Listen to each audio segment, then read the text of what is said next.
Are you a veteran transitioning out of the military? If so, this video is for you. We have crucial insights that will make your transition seamless and successful. So let's dive in.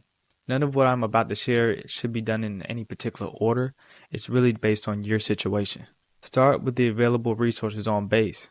If you're still in or already transitioned out, you can still go back on most installations. Just use your VA ID and visit those transition centers. Also, if you're going through the transitioning program when you're transitioning out, make sure to ask as many questions as you can.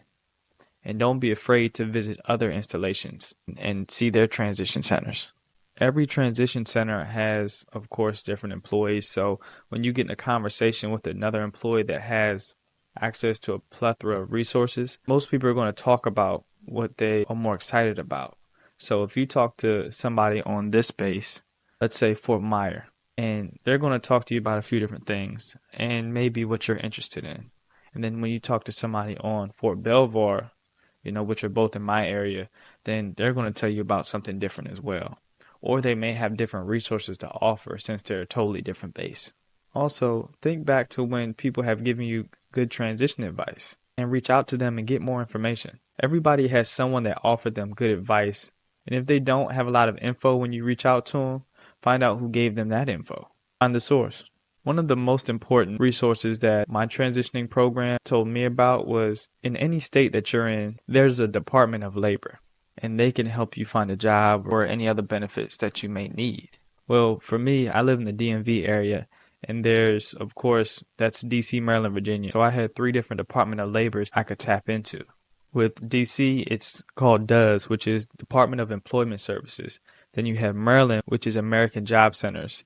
And then Virginia is the VEC, which is Virginia Employment Commission. And they offer a lot of services and free services. I'm talking about job search training, resume training, interview workshops, federal employment workshops. And I took advantage of all of that. And I can say that's how I landed my permanent position. All I did was reach out to them, set up an appointment, and then got assigned to a caseworker. And they gave me assignments that they knew I needed in order to get where I wanted to go. All I had to do was complete those assignments, check in with them, and eventually I got that job. This isn't always a short process, so it took me a few years until I could find my ideal position. And I did also find some decent positions along the way because of what I learned from my caseworker. Now, of course, there's some places where you need to put your resume, like LinkedIn, USA Jobs. The Department of Labor usually has their own website where they put positions on, and they usually post those positions on those websites a few days before they actually get posted to the general public. And then you have large companies like your Khaki or your Booz Allen or Manpower that are large organizations that have their own job pools. So they have so many jobs that you can put your resume in a job pool, and when their recruiters are looking to fill a position, your name can come up because they'll look you up in their own database. I know all of that stuff can be time-consuming, but it's extremely worth it in the long run. Then you have attire. Every man and woman should have a few suits. For me, when I first got out, I bought 3 suits. One of my favorite places to shop is your suit warehouses. So my favorite, and no, I don't have sponsorship or partnership with them, but it was K&G Fashion. K&G Fashion, they got me right. So they had this crazy deal, and I got out back in like 2016, and they had a deal which was buy 1 suit, get 2 free, which is crazy. But so I got 3 suits. It cost me about $150.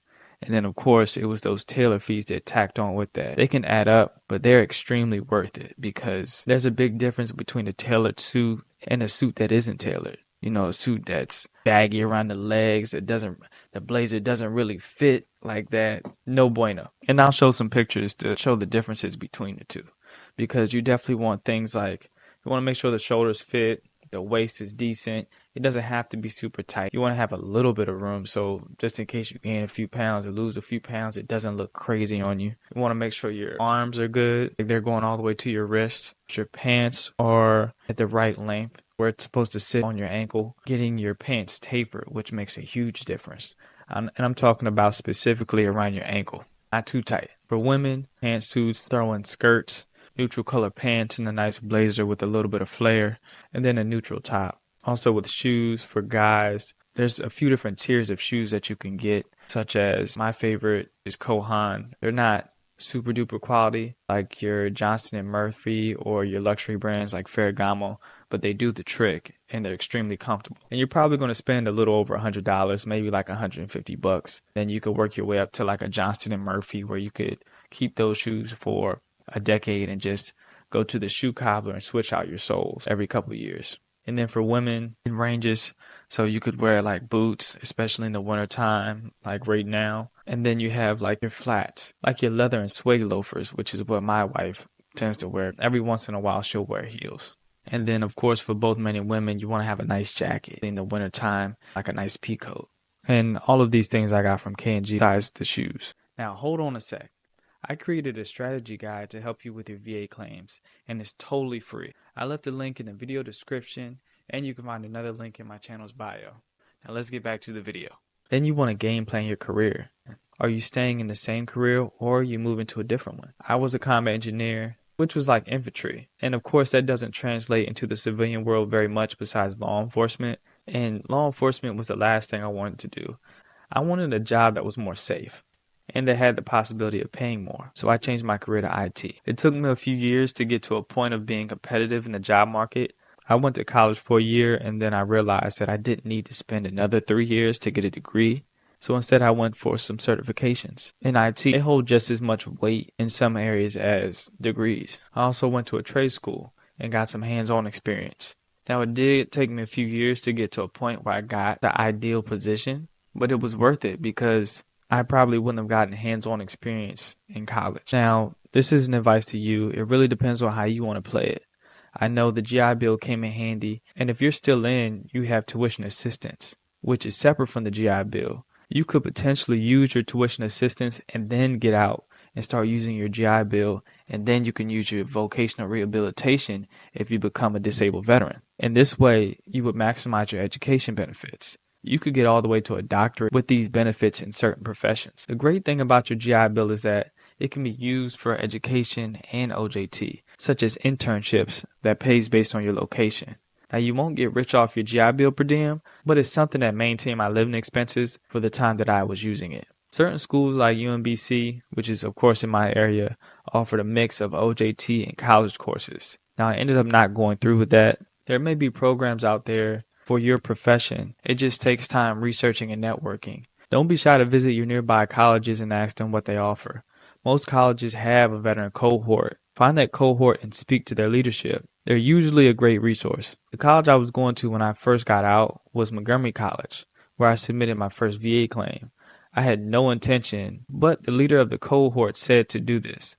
Said to talk to this person ASAP, and I did. And lo and behold, I filed my first claim where I ended up getting a 70% VA rating. So don't sleep on your resources on campus.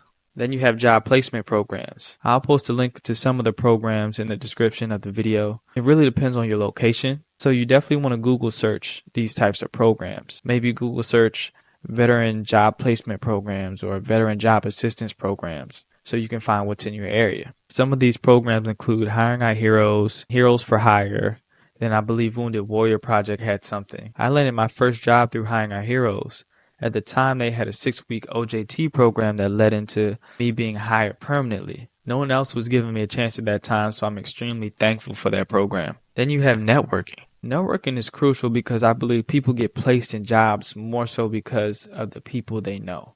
Understand the referral system too, because with certain jobs, employees get paid if they refer somebody to their employer's hiring officials, and if that person gets hired, they get a referral fee. So of course that's a win-win for you and that employee. And even if they don't have a program like that, a lot of people are more willing to help than you think. Remember, there's tons of other veterans out there that have already been out and found their career and that are willing to help you out as long as you reach out. All you got to do is ask. What better person could you get information from about a company than from a person that's already working there? A lot of times they already know about the positions that's about to come out, or they know about the current positions that's available. So I highly recommend that you reach out to people on LinkedIn.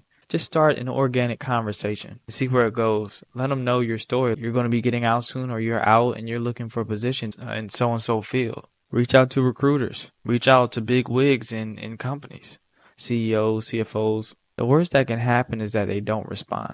Get used to meeting new people, shaking hands, and having lunch with people, and asking for referrals or resources elsewhere to get that information you need. You will be surprised how much people know, and you never know unless you start that conversation. Now, employers are willing to hire veterans or even interview veterans if they're within 6 months of their transition date. And you can start earlier than expected based on how much leave you have and potentially collect 2 paychecks. So let's say for me, my transition date was September. I had enough leave to get out a month before, so I technically got out in August. If I did line up a job beforehand, I could have been still in the military and collect a paycheck from the job that just hired me. So that means you're collecting 2 paychecks for the whole month. How to be effective in job fairs.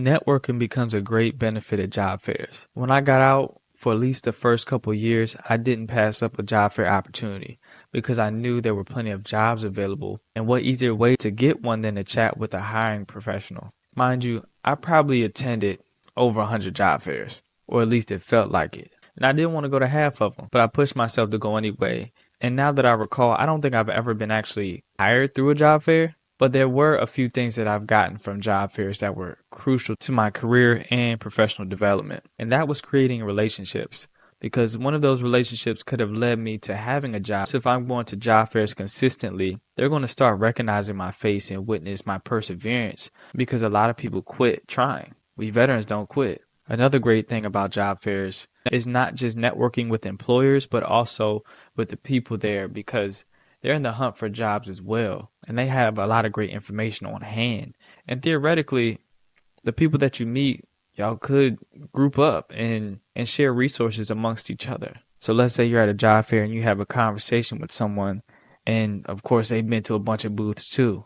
Sometimes you don't have enough time to get all the booths, or you're exhausted. You could have a quick conversation with somebody and you let them know the type of career move you're looking to make or the positions that you're looking for. And they might have crossed a booth that had something like that available, and boom, now you know which booth to go to, which employer to see. And the last thing besides free meals, of course, that I would always appreciate was learning more about the qualifications that I need for the position that I wanted. Who can better tell you that than an employer or hiring personnel? And job fairs is where I found out that I didn't necessarily have to have a degree, but a certain certification could replace that. Mind you, I'm still going to get a degree in the future because I'm going to need it when it comes to upper management positions to be competitive. But at the time, I just needed to get my foot in the door, so certification sufficed. Now, in a separate video, I'm going to go over AI tools. There's AI tools out there, believe it or not, that can help you apply for multiple jobs at once and help you save a lot of time. They even can help you edit your resume. Please give me some feedback in the comments as to what information helped, what resonated with you, what you can relate to, and what you plan on implementing, or some takeaways. And don't be shy to mention topics that you would like me to cover in the future. The greatest advice I could give myself looking back at when I first transitioned out would be okay with change. Embrace it. When I first got out, I didn't even move into my own place. I lived with my aunt and uncle. Of course, I had to live under their rules. So it was interesting for a whole year. But what was important was that I had a plan to move out. Make sure you create a plan and stick to it as best you can. Sometimes there will be detours along the way, but keep that end goal in sight. Now, I know this video covered transition advice. This next video covers everything you need to know about military discharges, especially if you or someone you know has anything other than an honorable discharge.